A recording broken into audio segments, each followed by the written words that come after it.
Freedom Counsel is nothing without all of you. How do we go about getting people held criminally responsible for their acts? The military is still at risk. Election interference, the medicalization of childhood. These drug dealers like Pfizer and Moderna, we can seize their property. We develop our litigation through conferences like this. It's going to come through communications. It's going to come through conversations. And Freedom Counsel is that conversation. For information, visit freedomcounsel.org.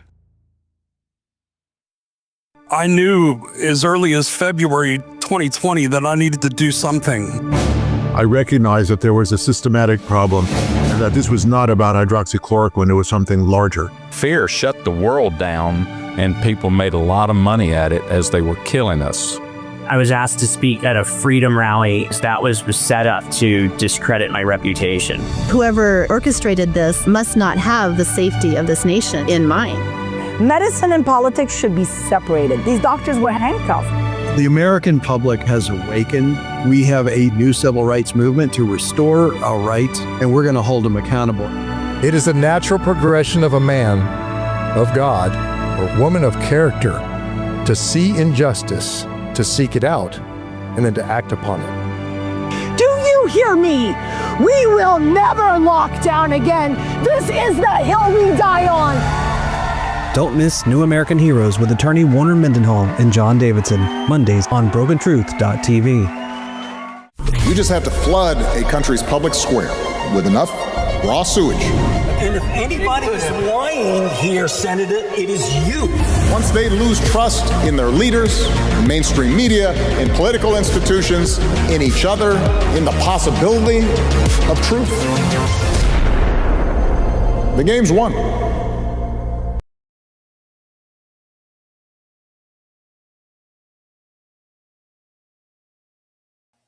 With another episode of Broken Truth and Freedom Counsel, I'm John Davidson, and today my co-host is the lovely and talented Warner Mendenhall.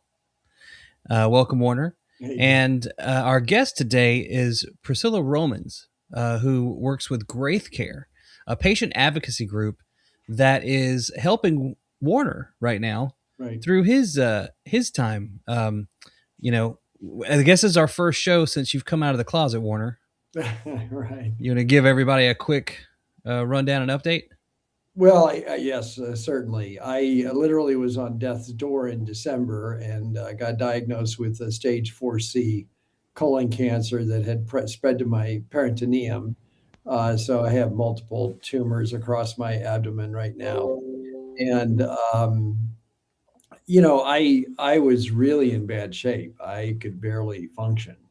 And I got to say, our friends in the movement, sure rallied to assist me, and Graith Care has been a huge part of that. And I want to go into the details of that. I know we had a little Twitter space the other day as well, just audio. So I wanted to have a video of this, and I'm prepared at this point to be more explicit about what happened with me and what the care looked like, and where I think Graith Care came in and has really helped a lot. And as you can see, I'm upright. I'm not in the hospital anymore. I'm smiling. There's still every day, I got to tell you, is a struggle though. As Priscilla knows, she hears from me pretty regular. And I sure have a lot of empathy for everyone who's going through these types of struggles, because it's a daily battle to, help preserve your health, regain your health, and just to function. I'm certainly not functioning at 100%, far from it, but I'm improving every day thanks to all the great help that I've had. I'm glad to hear that, brother. We're all rooting for you, man. Thank you. Thank you. So, Priscilla, do you want to kind of explain to us a little bit about Graith Care and what you guys do? Yeah, Graith Care is such a different type of service that most people don't even know exists. And when they finally use us, they finally go, wow, I had no clue how much you guys actually did. And I think, Warner, you can attest to that. We've known each other for a few years now. And I think when it hits home and you realize how much you need a patient advocate on your side, it really makes a difference. To kind of go back 6 years, 6 years ago during this time, it was February of 2020. This was, of course, before all the lockdowns and the mandates and all of those great things that were about ready to unfold. But in March of 2020, I took a leap of faith as I really feel that God had prepared me to launch Graith Care. Now, I did this on my own. I was still working in the corporate world at that time, but my heart as a nurse and running multiple different operations within the healthcare sector was teaching me that the system was not very kind to people. It wasn't telling people the truth, and they really needed to have somebody on their side to help navigate. So we launched 6 years ago in March of 2020, before the lockdowns and mandates. I had no clue, like many people, what was about ready to unfold with isolation, school lockdowns, mandates, on experimental EUA, drugs. There's so many aspects of the healthcare sector that I was very familiar with how to help people navigate. But it was very alarming as this unfolded, how much patient advocacy was needed. So I was helping people escape the hospital situation, get comfortable at home, have everything they need at home, including things like ivermectin or oxygen, helping block and tackle so people had their loved one at their side, even through dying, because nobody should die alone, and even blocking and tackling from these massive mandates that were happening. We even flew people out of the largest hospitals in the United States to seek better care and options that they deserve. So this is very massive. What Graith Care started out as a one-person show back in 2020. And what rapidly happened is advocates, other advocates started reaching out to me saying, hey, can I join what you're doing? I want to do this. I can help. And so these people on our advocate team are handpicked. I have not had to go find them. They found me and they brought their amazing skill set to the table.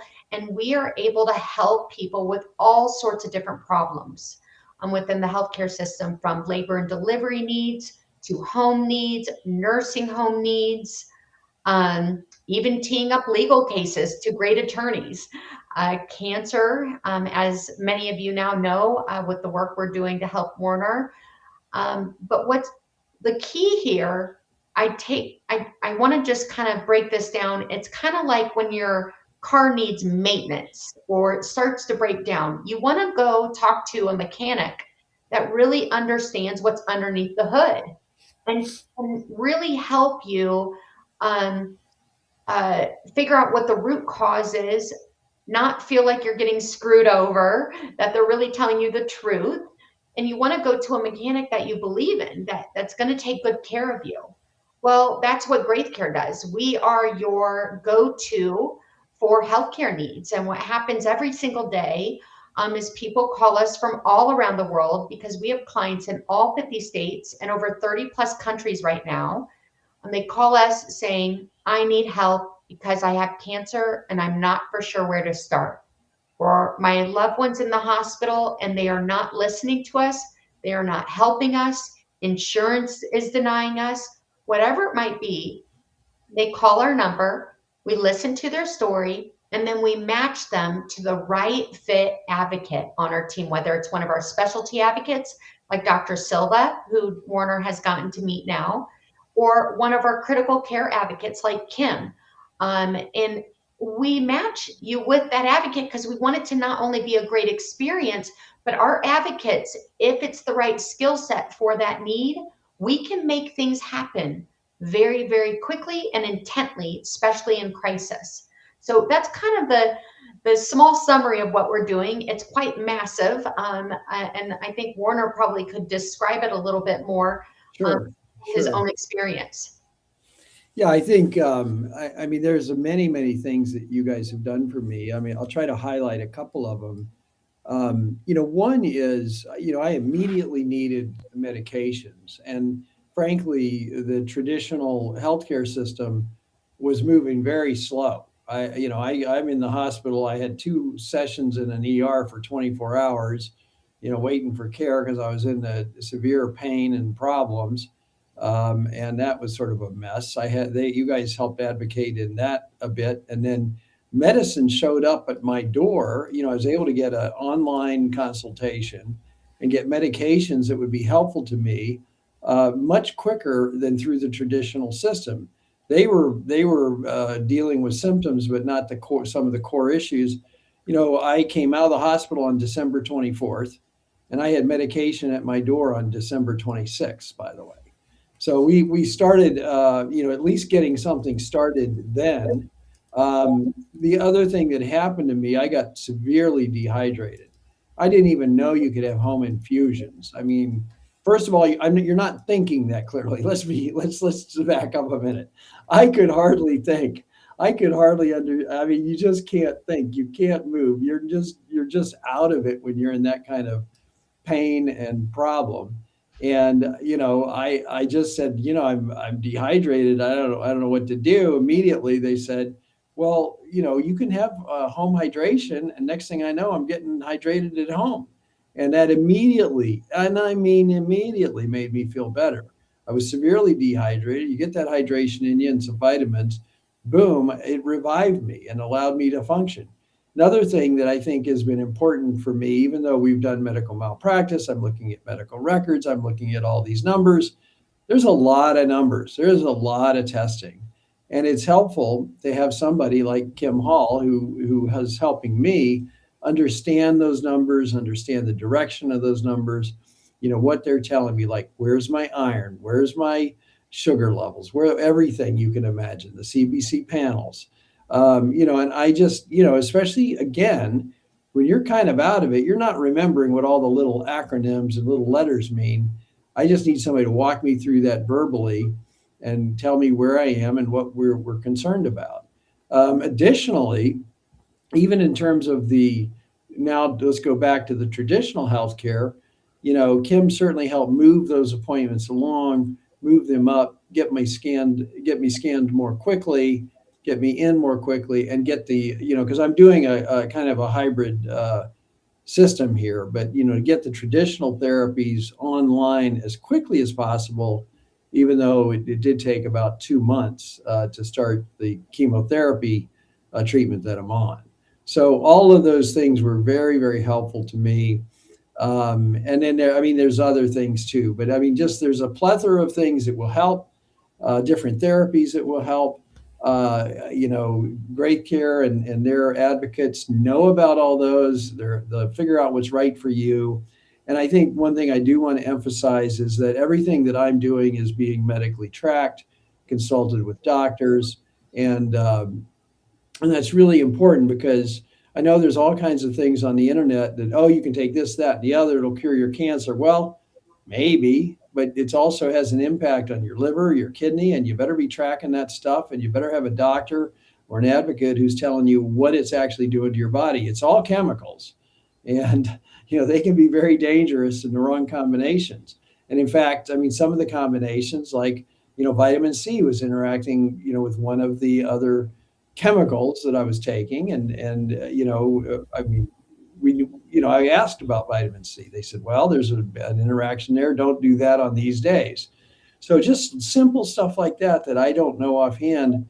They've got that kind of experience that helps me perform, and get everything moving and keep my plan on track, including, frankly, some nutritional advice, things like that. So and I'm going to close with one quick thing here. I luckily, and thanks to people who really supported me, I have been able to pay for the services. But Graith Care also has a nonprofit arm, which people can donate to, so that others can get these services through donated funds. And I'm really, I certainly, once I get out of this, have a commitment to try to help other people in the same way that I've been helped. And I want to see that nonprofit grow because this is extremely necessary. So here's an interesting question. Insurance doesn't cover this, right? Right, that's right. And it that's what I'm saying. It does cost some money for you to pay for it privately, but Graith Care you've said, and I'll let you explain, Priscilla, but I mean, there is a nonprofit set up to assist people who can't afford that. We have a really unique audience with this show. Some of the people that watch are kind of movers and shakers that can make changes. Is it possible to get this service added to covered services by Medicare, Medicaid, or health insurance? Well, I think it's critical. I mean, and I'll give you another thing. I think there's a savings. I mean, you want to know the truth of it.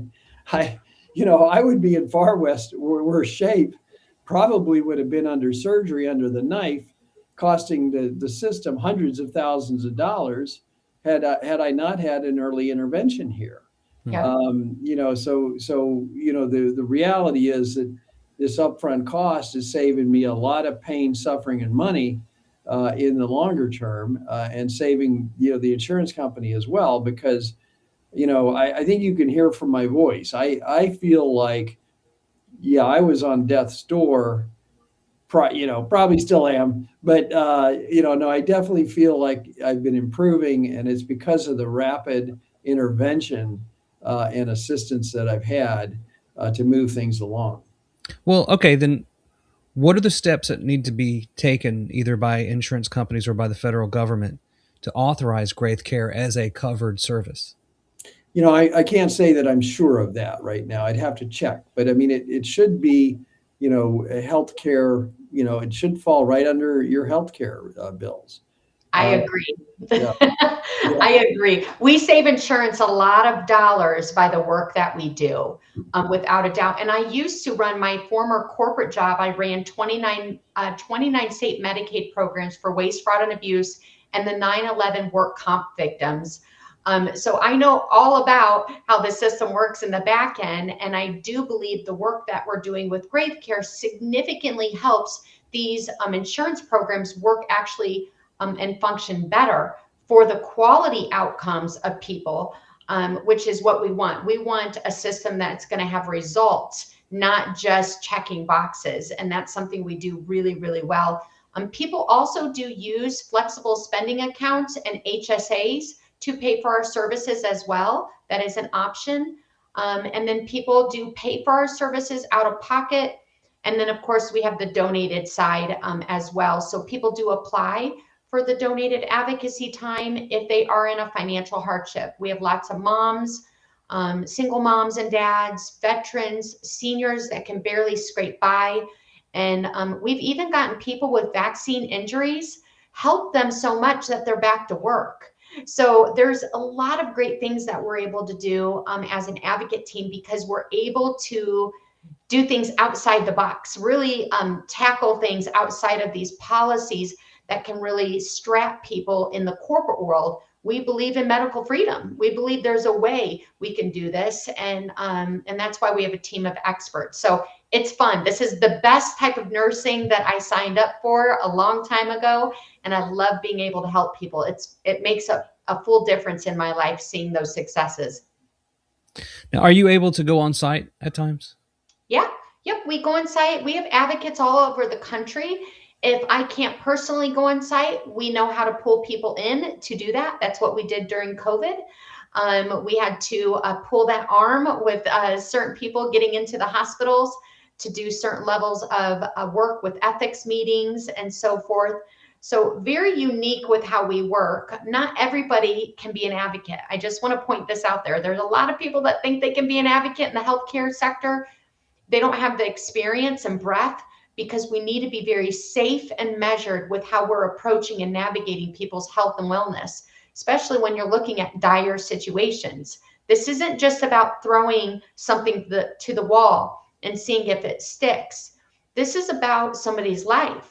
And we need to make sure we have the right matched advocate or specialty advocate like Dr. Silva on our team, looking at the case in a viewpoint of understanding where people need to navigate. And we are very, very wise with how the blend of alternative natural and traditional natural and alternative can all be done all in one. See, it's not about one or the other. Everybody gets kind of their panties in a knot about, I just want to do natural. And that's fine, you can.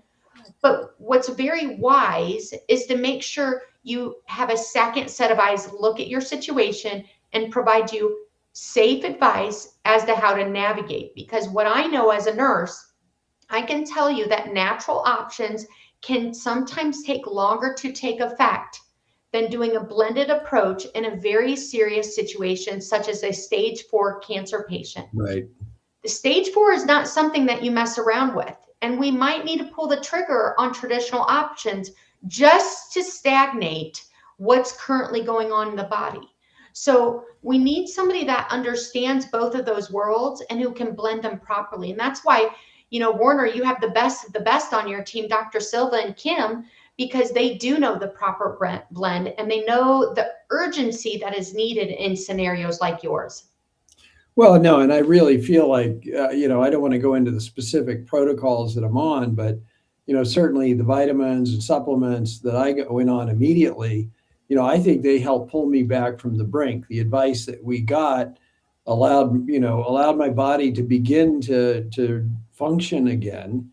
And then, the chemotherapy actually, I'm going to be blunt with people.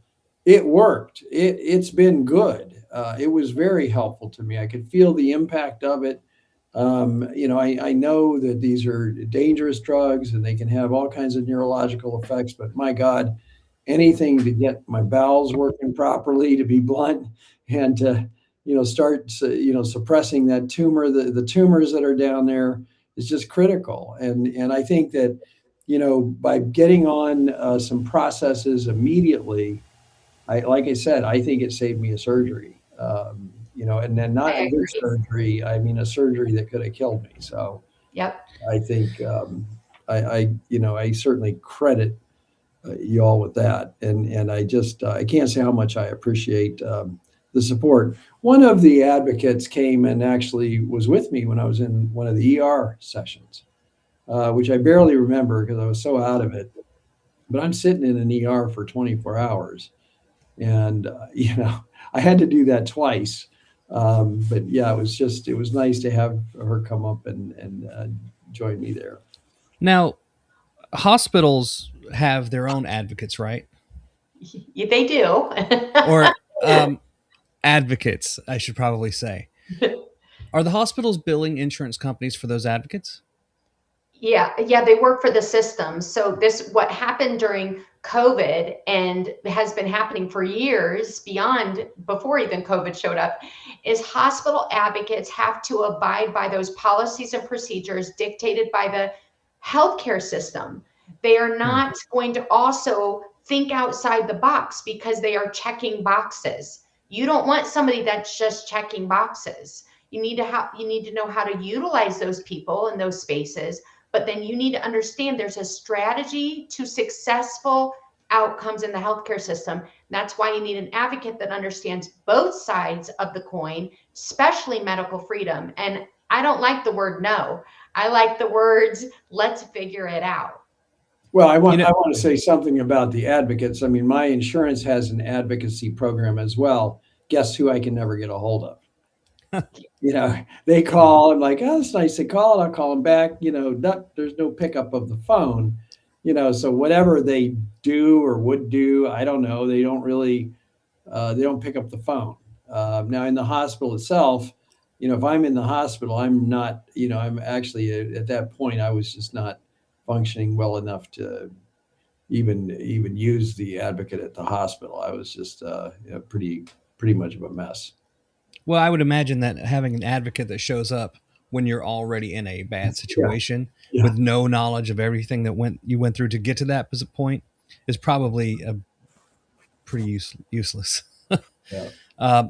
So I think this is great. When I've had to deal with friends and family in hospitals, one of the things you encounter is that hospitals have rotations, and whereas we used to think we had a doctor that was always concerned about our case, now it's a wall of doctors that changes every few hours. And when, that's a blessing. I don't know if it's a blessing at all, because no one is responsible when things go wrong. Mm-hmm. How do hospitals react? And have you noticed any differences in types of hospitals, hospital systems, whatever, to, an actual patient-oriented advocate being involved? Because I've encountered medical systems where doctors were highly unhappy with any sort of third-party observation to their actions. What's your experience, Priscilla? Well, a lot of people get concerned about that initially. They say, oh, are they going to be upset if we have an advocate? And actually, a lot of the doctors that we talk to with the patient on the phone, we have a great collaboration with, because our interests really are the same. See, we're not here to be defensive or get on a stump about, some political rant, anything like that. Our goal here is to protect you, the patient. And so we need to build those bridges so we can get to the point of the root cause, or to get whatever stable. So when we're talking with a client, we say, do you want us to talk with your doctor, or do you just want us to tell us tips on how to bridge conversations and get what you want? So we can do it either way. So we really want to teach people what to say, what to do, what not to do, and make sure people understand what they can do. Some people we can talk to and they'll go, thank you so much, and they go do it on their own. Some people are in really bad situations where they can't even think properly, they're exhausted, and they need us to really do more than just tell them, hey, talk to your doctor about this. This is where the advocate can talk with the doctor. In my background, I was an ICU nurse. So I don't get afraid of conversations. We just need to have a conversation, make sure we've got what needs to be addressed and done. For example, some doctors will just order certain tests. Well, some other tests should actually be asked for, but the patient doesn't know that. And if it's not asked for and ordered, it never happens. So the patient and family get frustrated when, if it was just asked for properly for the medical necessity, it happens. It's very interesting when an advocate gets involved, everything seems to move a lot quicker, and we have a lot more eyes on things to make things happen. It's really awesome, because we know when we speak the language, it works. That's interesting. Yeah. I think this is a great service. Do you think, if as an ICU nurse, if every patient that had been admitted for COVID had had an advocate like provided by Graith Care, would we have experienced what many claim were hospital homicides, where protocols were unfortunately used to, well, as Warner has filed many claims about, would that have happened? Well, if a patient would have had a Graith Care advocate when they went to the hospital, and I would even say prior to even needing to go to the hospital, because we saved a lot of people from even having to go to the hospital because we knew what to put in place. But when people got to such a bad respiratory status situation where we did need some medical intervention, if they would have sought out Graith Care in the emergency room, which we do a lot, people call us in the emergency room all the time saying, I don't know what to do. I don't know what to say. Are they going to give me remdesivir? I'm scared. They still call about that today. And we help them make sure they understand what their options are, and to make sure we decrease that anxiety. We make sure there's medications like Precedex, which was a significant problem during the height of COVID. They were giving Precedex, which was an IV drip medication that actually decreased the respirations and the heart rate. And They were giving it. We had nurses literally tell a patient, we're giving this to them because of anxiety. The number one side effect, one of the top side effects of Precedex, it increases anxiety. So why would we give something to a patient that is going to increase anxiety when they are already having respiratory distress? This makes zero sense in my mind. So if we can help advocate up front, there's a lot of things we can prevent. And we also understand how to navigate those very intense waters when respiratory distress is coming to a head, where they're going, we need to intubate, we need to intubate, we need to intubate. Because what happened is when they got intubated, their mortality rate went significantly up, and they didn't even do the right things to begin with, like bumescidide, which Dr. Bartlett brilliantly talked about. These things we knew how to advocate for, and if people got a hold of us early enough, before all of these things happened, before the multiple days of remdesivir, we had so much more success because we weren't unraveling a mess. And I'm telling you, we got involved in some of the larger cases with messes because they had no clue that we even existed. So a lot of people, when they finally got our services, they said, I wish we would have known about you sooner. And I believe we would have been able to save a lot more lives. So people really do need to know about us. They need to remember to put graithcare.com in their phone and our phone number, and they need to know we need to make sure we are, connected. And they can easily go to graithcare.com, subscribe to our free newsletter, and I send out a newsletter every week on tips, suggestions, how they need to block and tackle, things that they need to do for them and their family to be proactive. Let's stay out of crisis. They say, I think Marty Macri did a study on this, that medical errors are the third largest cause of death in the United States. That's pretty bad. I can only imagine that having someone that's aware of the kind of errors that occur as your advocate would be a huge benefit. Since Graith Care has started, have you encountered these errors and stopped them before they became? Oh yeah. Oh, 100%. And actually, even through active cases, when clients would call us, for example, we had a California case.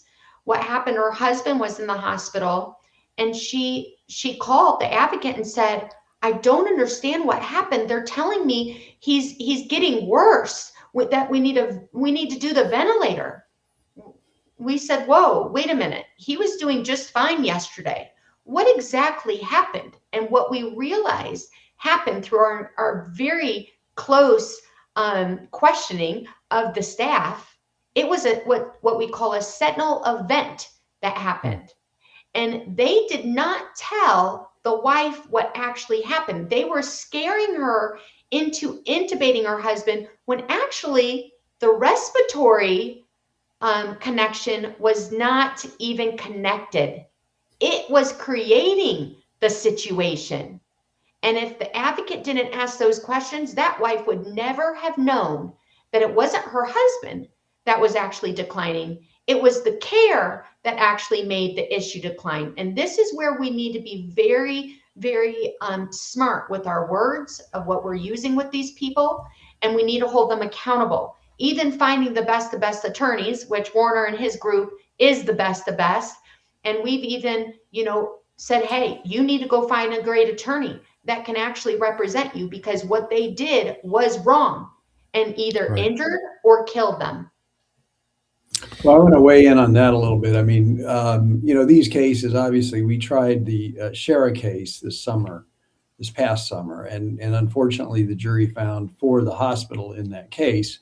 And it's the same old story. It's the Precedex, lorazepam, the morphine, that killed Grace, in my view. And had they understood that she was having a bad reaction to the Precedex 3 times, that Grace would probably still be with us today. But the jury really couldn't see through that. And this is something I want to point out, not just medical mistakes, but John, the standard of care is a killer. Yeah. So, they had their experts come in and say, look, This is the standard of care. Precedex, lorazepam, morphine. This is standard of care. So you can be getting the hospital protocol, the standard of care, and it will kill you. And we need people who understand that the standards of care with remdesivir, for example. I'll tell you, we rank ordered the hospitals across the United States. I won't name the top one, but in the one that had the most deaths, 70% of the people who got remdesivir were dying. And then we have similar numbers with the ventilation. I mean, how you get on the ventilation, flip a coin, it's 50-50 whether you're going to die or not. So, and these are standard of care. Remdesivir was approved. It was one of the first approved drugs in COVID, but it's, the hospital personnel call it run death is near. They know what it is. They know how bad it is. That's why that run death is near phrase came up. So I'm just, I'm pretty horrified, not just about the number of mistakes, but the fact that the standard of care itself can be very deadly for people. And you need people who understand where and how and why that's deadly. And you've got to intervene on it early enough. And I can tell you that, the average person who goes into hospital has no idea what Precedex is or lorazepam or how they interact with morphine, or they probably never even heard remdesivir before it was injected into them. Didn't know anything about that. And I mean, even in my situation, I'm looking at all the different drugs, that I'm being, recommended to take from the hospital. And some of them I don't have to take. I don't need to take them. And I mean, they're recommending all kinds of things. I'll give you one example. One's an anti-nausea drug. It's also an antipsychotic. I don't want an antipsychotic. I don't want to be taking something like that. I just as soon hold on to my psychosis as it is. I'm joking. I like you, crazy buddy. Yeah, I know. But I mean, come on. Why? I mean, but nobody has time to read that. It's like, oh, I got nausea. I'm throwing up. Let me pop a pill. They don't read what's behind that medicine, and they can have some bad consequences. And I, I mean, I'm somebody who is going to do that. But you need advocates who also understand what those drugs are and can explain what they could do. So polypharmacies, when you get multiple drugs, have various interactions. So let me ask that, Priscilla, are you, as part of Graith Care, are you able to access Epic Everywhere and tie into your patient's actual live chart, or do you have to sort of relay through? Oh, yes. And we want to understand what exactly are the diagnoses they're dealing with, what the supplements, the medications, the previous medical history. This is very important. It all ties in together. And for example, that's why we have an advocate that has a pharmacist background on our advocacy team, because we want to make sure we understand those drug interactions. And what's interesting is the pharmacies don't really talk about the supplements and the drug interactions as much as I think they should. Or some patients aren't telling their doctor the things they're on because they're afraid that their doctor is going to lecture them. Well, this is very important that you have somebody that you can really talk to and trust, because there are some safe mechanisms. And on the point of standard of care, just because there's a standard of care out there doesn't mean it's good care. That's why you really need to understand, what are you asking for and what should you say no to? There is a thing called no, and people think it has to be a really big conversation, and it doesn't. We teach people how do you properly say no and defend what you want for you or for your family. It's very important to understand those words. You don't always have to say yes to everything. You can even just say that you're praying about something. That's just fine. Don't ever feel rushed with a healthcare decision. It's very important so you can make a good informed decision and make sure you understand, why is the system, the healthcare system, telling me to go do this procedure? Or why are they telling me to take this drug? Do they have a bonus incentive? Do they get paid on procedures? How do they get paid? And when you understand those things, it changes the way you look at healthcare. So it's a great viewpoint from our standpoint to understand those things so we can block and tackle for those people that we serve. I'm going to give you a quick example. I mean, one of the things that, obviously I've fought the vaccines, from day one. I don't want blood products that is, is from somebody who's vaccinated. I hate to say it, but, I want, unvaccinated blood if I get a blood product. And one of the decisions I had to make was, they said, we've got a blood product. And if we do X, Y, and Z to this extent, you're going to need this blood product. And I said, no, I don't want the blood product. I literally turned down some things I don't want to get into the specifics, but I turned down some of the things they were going to do because it would necessitate a blood product. I wasn't sure what the situation was with that. And I'm very hesitant, especially with cancer, to have spike protein go into my system. Frankly, it's already there because of exposure and COVID itself. And I don't want to boost that any more than it is. I mean, COVID itself helped to spike cancers, and then the shots also helped to spike cancers as well. 30% increase in cancers this year. So these are all things that I think people need to be aware of, and they need to, understand that they can say no. So I think that's very important. Well, not always. Do you have a pediatric unit? Because one thing that we've discovered, I know. Yeah, because I'm so mad about it. I'm going to keep bringing it up. But we had a case with a mother who had a child with cystic fibrosis in Florida. And the doctors there were pushing a black box warning drug on the mother, and she had questions and didn't want to give her child this drug because she'd had a previous reaction to a similar or drug with similar ingredients. And they've taken her child for 2 years. What could Graith Care have done in this situation that would have maybe kept this child with her mother? Well, we deal with that a lot, I will tell you. We've got a lot of moms and dads that are no longer wanting certain things for their children.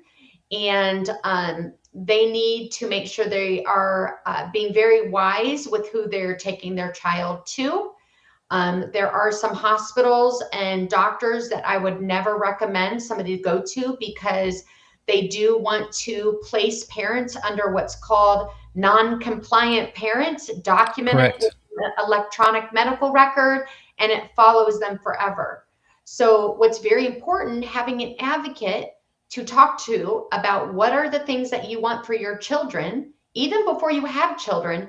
It's very smart to understand, how do you have that conversation with your doctor? How do you not feel bullied or coerced into doing certain things that you're not for sure of?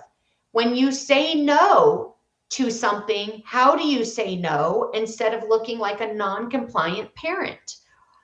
There are approaches that I find very useful as a pediatric intensive care nurse background, that parents really need to be wise with the words that they use, because if they say the wrong thing and they're talking to the wrong type of person, boy, does a social worker show up really quickly. And we've seen this a lot. We've even had CPS cases come to us because something was said at school or whatever the situation is. And they say, what do we do? And I will tell you, here in the state of Texas that I'm in, the cases that I'm called into, all of those cases got closed. 100% of them got closed because we understood how to collaborate with the CPS and also make sure those right conversations were being had with the parents, and also being there if the child needed to be interviewed. There's different approaches that we can use. So every situation is unique. I would also be very wise with parents that are looking at separation or divorce. They also need to be very mindful with how they are approaching their children's care, especially when there's a very a difficult divorce situation or separation. Some families are wanting all vaccines, maybe the mom, maybe the dad's not wanting that, or the other way around it. This is a very intense situation. And once you involve government bodies like CPS within these states, it can get very tricky in an intense emotional situation, and you are putting your child at risk to be taken away from you and to have to do things that the system and the courts would prefer them to do, because they are all linked together, in my opinion. So if I were to say anything to any parents or grandparents, I would say you need to slow up for a second, talk to somebody that understands these scenarios. Do not make this emotional. You need to make sure you're very, very smart with how you proceed, because we have seen some very concerning situations. And if they would have had an advocate to begin with, they would have never gotten to the level of issue that they were at, in my opinion. So to that end, in some states you have one-party consent where you can record your doctor's appointment. Then you have two-party consent where you have to have permission from both parties in the room. When you, let's say, have a patient who has a child and she goes to a pediatrician, are you on a call with that patient throughout the entire visit? Yeah. Yep. We Great. can be on the phone, on FaceTime, or on speaker. We do that all the time. And we prep visits. It's very important that when you're doing any type of doctor's appointment, in my opinion, you need to have a plan for what you're going in for and what you're walking out with. And this is very important, especially if you're not so for sure how supportive your doctor may be for things. This is where you do need to have a really good plan going in, getting what you need, and leaving. Some of these people are not your friends. They're just not. Now, to that end, are you recording all of these visits? Well, we have to pay attention to what state we're in, because we also want to make sure if there is a case that can move forward, we are being mindful of what those what can happen within that state and how we navigate it. And we also, of course, want to make sure our clients understand what the plan is for those things. We have done recordings, and depending on what our client needs, in the CPS cases here in Texas that we've been involved with the child that has had to be interviewed for various reasons, we did, of course, let them know we were recording. They recorded. That way, both parties knew. There are other scenarios that you can use recordings based off of the state law.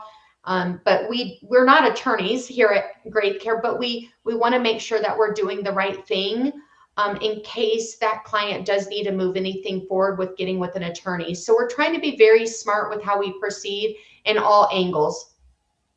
Great. Yeah, I think the latest, one of the latest iOS updates on iPhones is the ability to record a conversation on a call, and it alerts everyone that you're being recorded. That is so powerful, and it transcribes it and whatnot. So it's a really useful thing, especially to parents in the situation like what the people in Florida were dealing with their cystic fibrosis child. Yep. This is a really great service. I mean, frankly, I think everybody needs it, and it's nice to have an external party with education in medical treatment involved. Well, and I am gonna advocate for my organization, freedomcounsel.org. I mean, we have attorneys that are also more in the know than the average attorney about what is happening along these lines. And we're always trying to educate and improve our education within our group.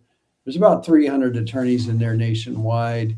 And I do think that, the hospitals and the social workers and the judges, I mean, they really treat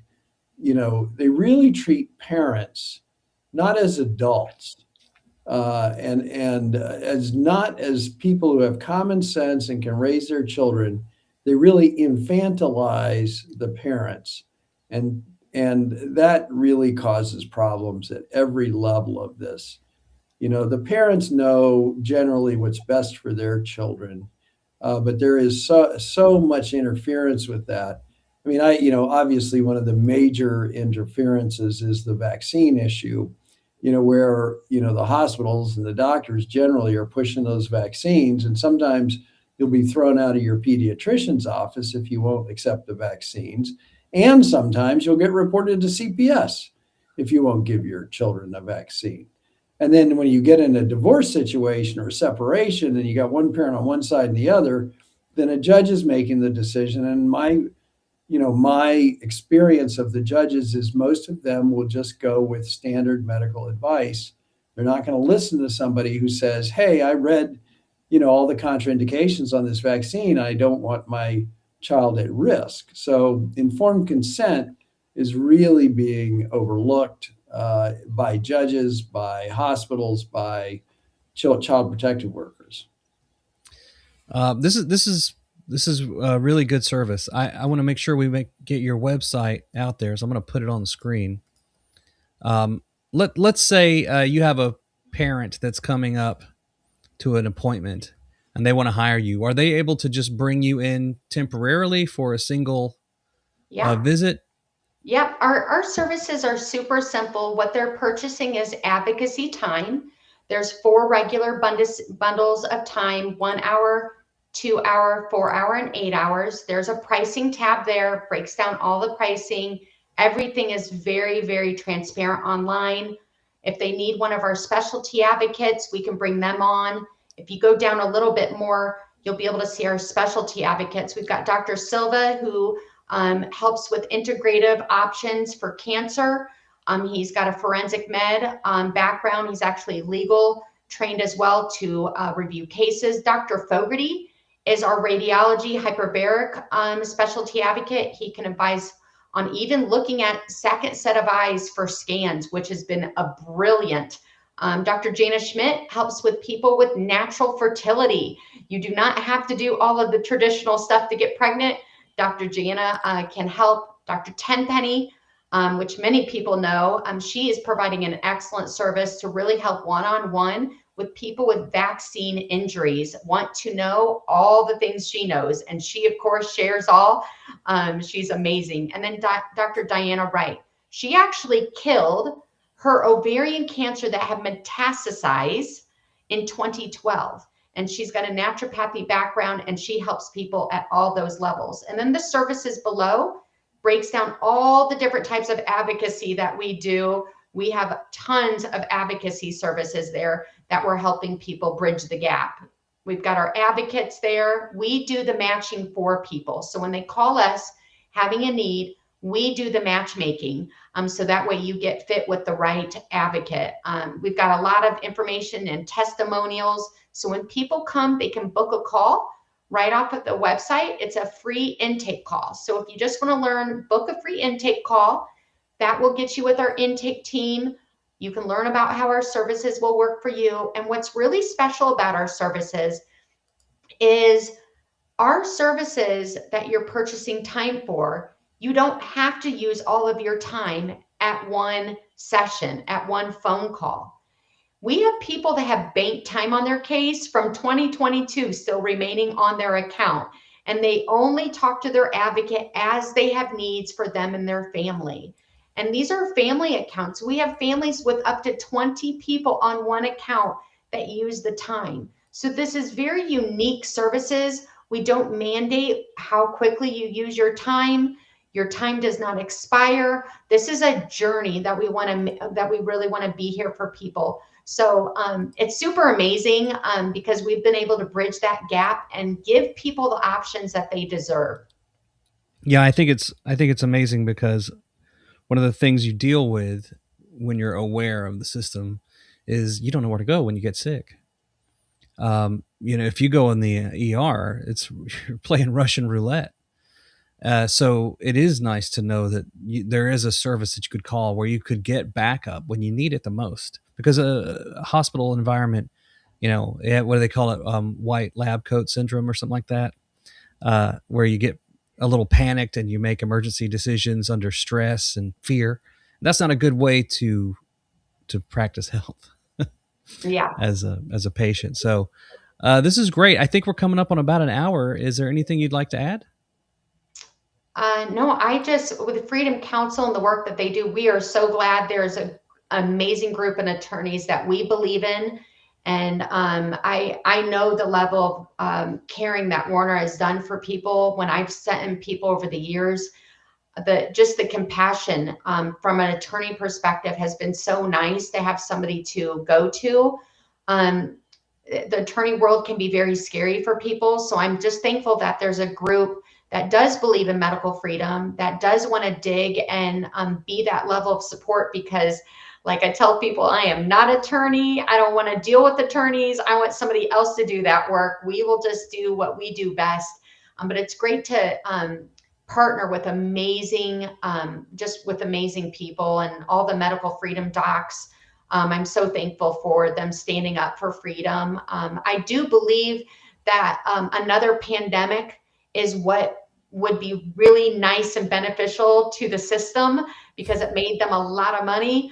But I think there's more people waking up today that understand how to stand up for their freedom. And we are excited to be able to help them along their journey.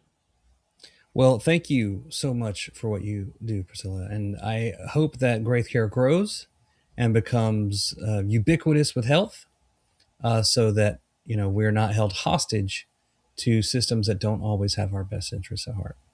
Yes. And for anybody that's looking, it's graithcare.com, GraithCare.com. And if that's going to be it for you guys, I think we'll wrap it up right before an hour. Warner, always wonderful to see you. And Priscilla, thank you so much for what you do.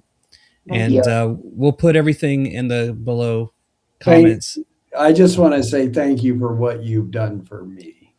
I greatly appreciate it. And it's been very helpful in this beginning of a healing journey that is, it's a lot of difficulty lies ahead, a lot of difficulties in the past. And it's nice to have partners to help me through and guide me through some of that.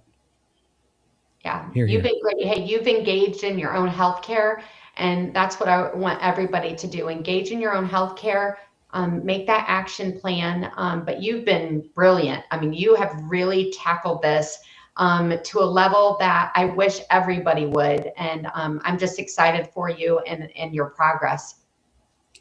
Yeah, well, thank you. I'm not fully back to work yet, guys. I know I'm on this show, but it just took my legs out from under me. And for 2 months, all I could do was lay around.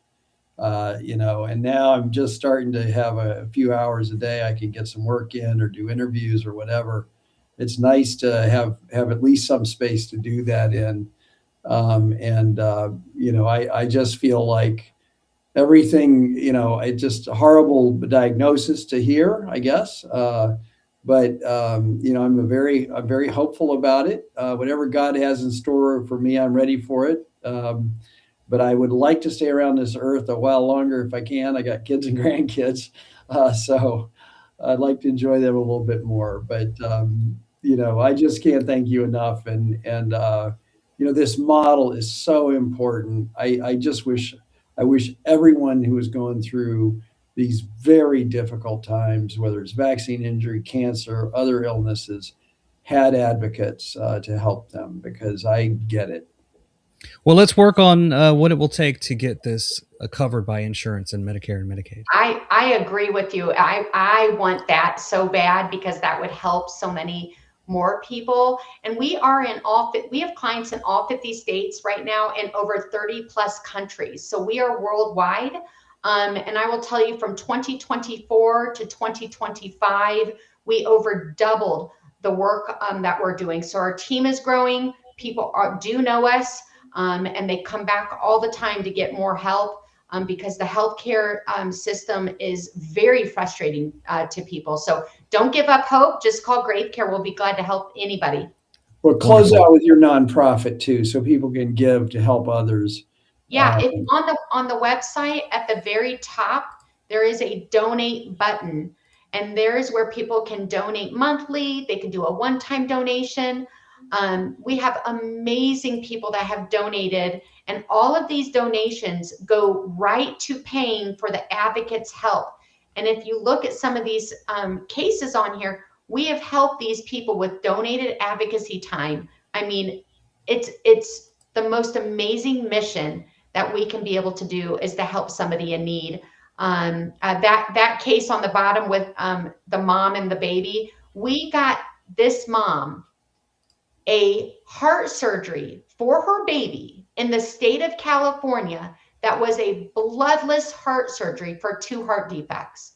This was during COVID, by the way. In the state of California, we made this happen. And that mom knows that without having an advocate that understood the language of how to make those things happen, that would have never happened in her circumstance. So the advocacy that people are donating towards is going towards real action and real medical freedom. Excellent. Wonderful work. With that, we're going to wrap it up. Thank you both for taking time to join us today, and I will see you soon. All right. Have a great day, guys. Thank you. See ya.